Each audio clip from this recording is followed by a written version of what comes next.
Bog svima, moje ime je Lela Kaplovic i javljam vam se ovom prilikom kako bih vam preporučila jednu super knjižicu, jedan super priručnik koji je napisao je Matija Željezić.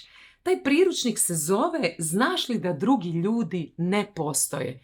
I to je zapravo jedan priručnik za sve u potrazi za istinom. Ja sam ga iskreno pročitala u jednom dahu i to se onda ponovilo par puta. Ovaj priručnik je stvoren za sve nas koji se bavimo pitanjima istine, pitanjima vlastitog postojanja, vlastitog života. Svima nama koji se bavimo mislima, emocijama, duhom, ovaj priručnik je kao jedna odskočna daska, kao jedna podrška, vjetar u leđa, kako bi nam potvrdila sve ono što zapravo negdje duboko znamo, a nismo se usudili priznati sebi.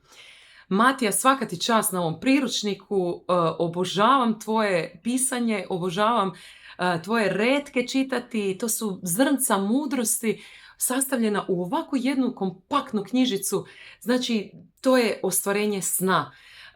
Želim da ova knjižica, ovaj priručnik dopre do što više duša, do što više ljudi, kako bi im pomogla na njihovom putu samoostvarenja.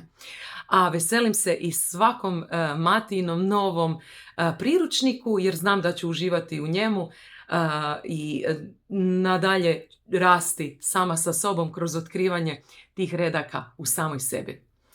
Ništa, ostajte dobro, budite veseli i zdravi, čitajte pametne stvari i vidimo se nekom drugom prilikom. Bog!